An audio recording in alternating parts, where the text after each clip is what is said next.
Hi there. Have you ever gone through a life-changing experience?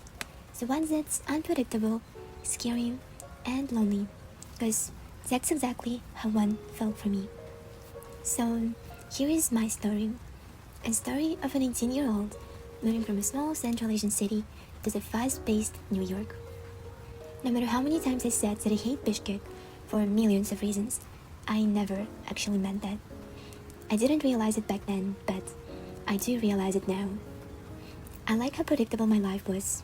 Daily classes at PIS, dinners with my family, hangouts in Asia Mall or Jijinka with my friends, some IB deadlines, and so on.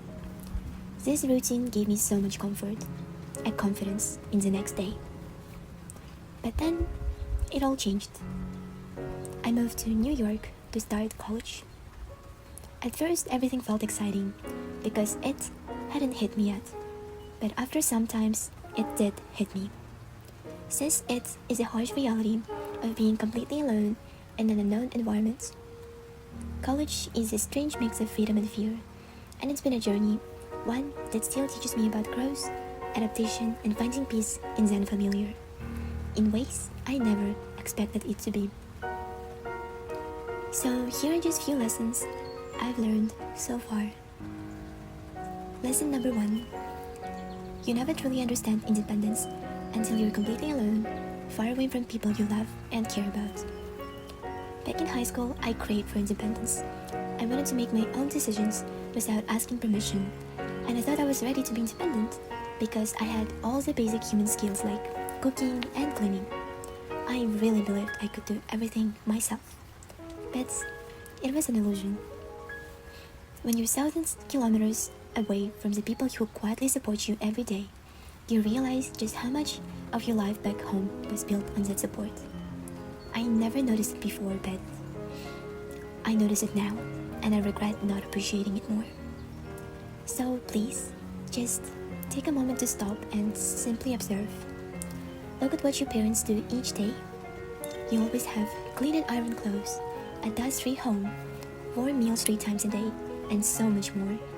It also applies to your friends, or anyone who's had your back when you felt so little and low. Here in New York, I learned that independence isn't about knowing how to do things. It's about actually doing them, especially when it's hard, when you're tired and running out of time. It's about making difficult choices, speaking up for yourself when you're in trouble, taking care of yourself when you're sick, managing money wisely, sacrificing sleep to study, comforting yourself at 3 a.m., and reaching out for help when it feels uncomfortable and miserable. It's about showing up for yourself every single day. Back in high school, I craved independence. Now, I wish someone would just make decisions for me. Lesson number 2. Be kind to yourself because not everyone else will be. When you enter college, no matter what you're doing in the moment, there is always this quiet pressure, the need to prove yourself again, to excel, to be worthy of love, to be successful. Because you're no longer a kid in school anymore. You're a college student now, and life is about to get really serious.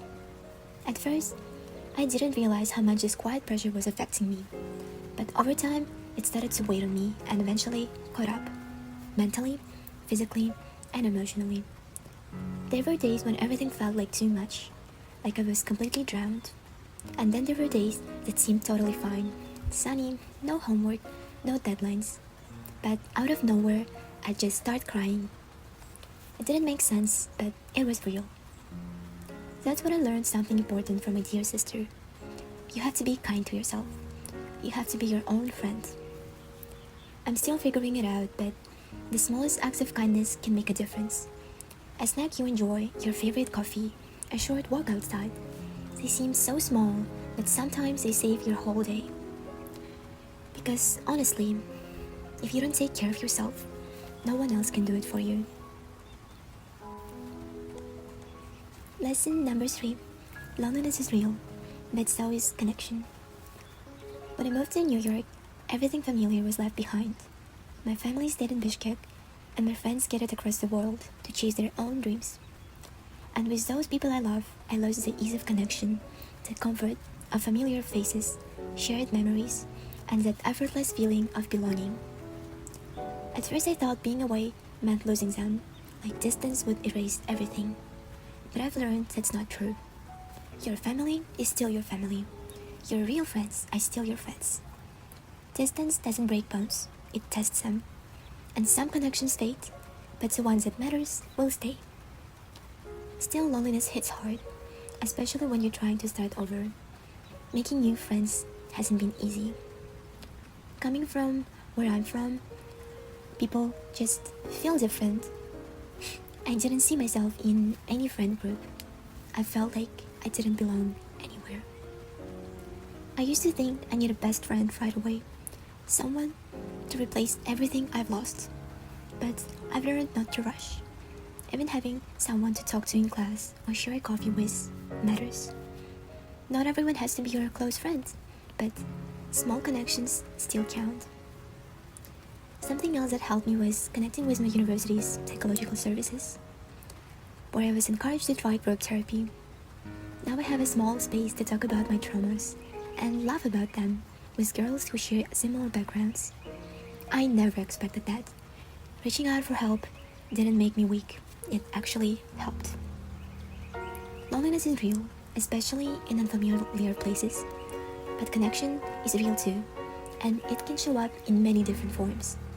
It takes time to find new people, but while you're figuring that out, don't forget, your family and your friends are still there, even from miles away. You haven't lost them, and you're never as alone as you think. Lesson number 4. You can't control everything. Let go. Life is unpredictable. Plans fall apart. People change. The sooner you accept that control is an illusion, the freer you feel. I've always been a perfectionist.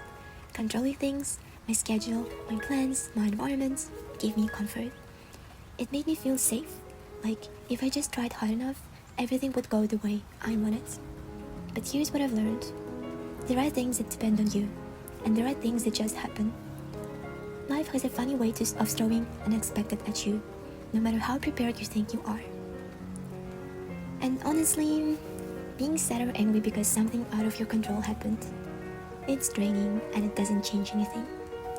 Trying to control everything only made me feel worse. Anxious, overwhelmed, stuck, and helpless. Letting go doesn't mean giving up.